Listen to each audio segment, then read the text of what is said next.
मैं छोटीलाल बुनकर अखिल राजस्थान महिला एवं बाल विकास संयुक्त कर्मचारी संघ राजस्थान जयपुर से मैं भारतवर्ष की तमाम हमारी आंगनबाड़ी कार्यकर्ता वर्कर्स आशा वर्कर्स के बारे में जो है निवेदन करना चाहूँगा। आपका जो है वर्तमान में जो मानदेय मिल रहा है, जो सेवा शर्तें हैं, उसमें कोई सुधार नहीं हो रहा है। तमाम सरकार आ रही है जा रही है और चुनाव के समय बहुत से वादे अलग अलग पार्टियों द्वारा किए जाते हैं। बाकी चुनाव जीतने के बाद में, सरकार बनने के बाद में कोई ध्यान नहीं दिया जाता है। मैं कहना विशेष तौर पर आप लोगों की शक्ति का एहसास कराना चाहूँगा। आंगनबाड़ी महिलाओं की पूरे भारतवर्ष में बहुत बड़ी शक्ति है और यूँ कहना चाहूँगा कि अगर आपने सही शक्ति का इस्तेमाल किया तो आप बहुत कुछ कर सकते हो। और सही मायने में आज सरकार बनाने की जो है ना बनाने और बिगाड़ने की जो कैपेसिटी है, सत्ता की चाबी आंगनबाड़ी बहनों के पास में, वो सिर्फ आपको खोजना है, उसका इस्तेमाल करना है। देखिए, प्रजातंत्र में संख्या बल का बहुत बड़ा महत्व है। आप अपनी संख्या बल को पहचानो। मैं कहना चाहूँगा, जब चुनाव होते हैं, चुनाव के बाद में रिजल्ट जारी जब होते हैं, तो साफ फला आदमी जो है एक वोट से पराजित हो गया, 427 वोट से विजय घोषित किया जाता है, 327 वोट से फला पराजित हो गया। तो ये अपने आप में एक ही विधानसभा क्षेत्र में 1000 तो एवरेज 1000 आंगनबाड़ी महिलाएं काम करती है, उनका परिवार मिला देते हैं तो ये मान के चलते मोटे तौर पे 10 से 15 हज़ार की ताकत एक विधानसभा क्षेत्र में हमारी आंगनबाड़ी बहनों की, उनकी परिवार की है। तो मैं ये कहना चाहता हूँ, कोई परिवार बीजेपी आइडियोलॉजी का हो सकता है, कांग्रेस का हो सकता है, सपा का, बसपा का, किसी का भी हो सकते हैं।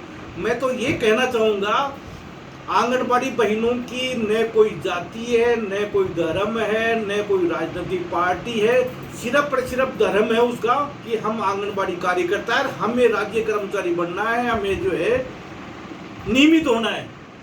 ये हमारी जाति, इस जाति धर्म के लिए हम कुछ भी कर सकते हैं। तो आपको करना क्या है, अपनी ताकत का एहसास कराना। ताकत की एहसास कैसे करा सकते हो आप?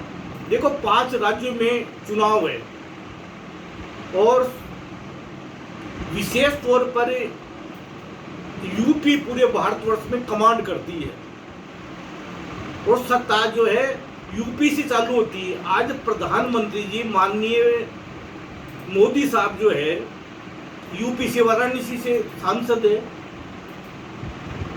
और अपने आप को पॉपुलर समझने वाले योगी जी जो है गोरखपुर से हैं।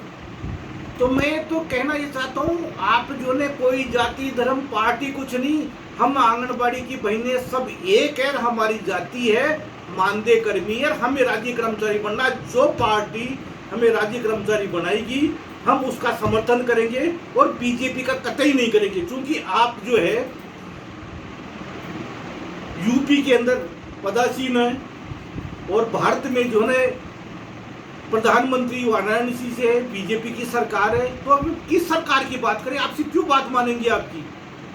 हम बात मानेंगे अन्य पार्टी से। आपको करना तो अभी कर दो ने। हम ये कहते हैं कि सही मायने में मैं कहने का तात्पर्य मेरा ये है कि बीजेपी जो आज पूरे भारत में कमांड कर रही है, देश के प्रधानमंत्री जी जो हैं, ये मान के चलो कि पूरी सत्ता का जो खेल है यूपी से चालू होता है।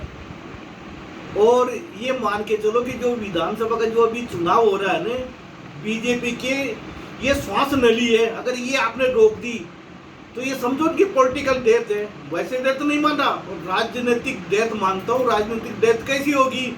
आप इनको जो है विरोध प्रकट कर दो ना कि आपको करना तो तत्काल कर दीजिए, हम विरोध होंगे। हम बीजेपी के परिवार से किसी से भी हम मानदेय कर्मी जो आंगनबाड़ी की महिला हम सब एक है। और मैं पूरे भारतवर्ष से भी जो है महिलाओं से मैं बात करूंगा, आपको न कोई धरना करना, न प्रदर्शन करना।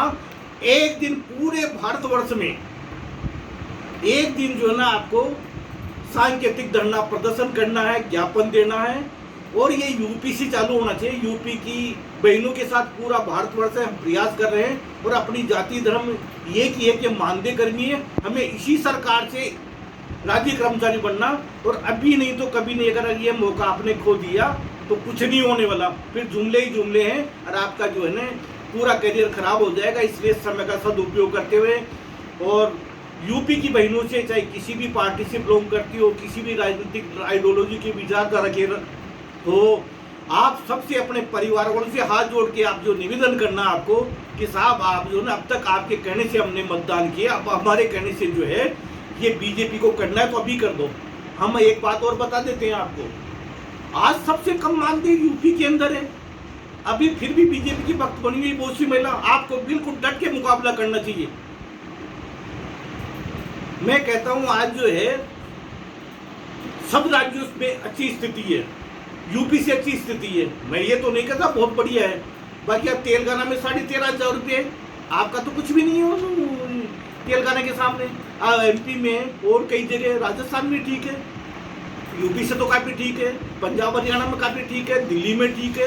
तो जब बीजेपी सरकार वहाँ क्यों नहीं ठीक है?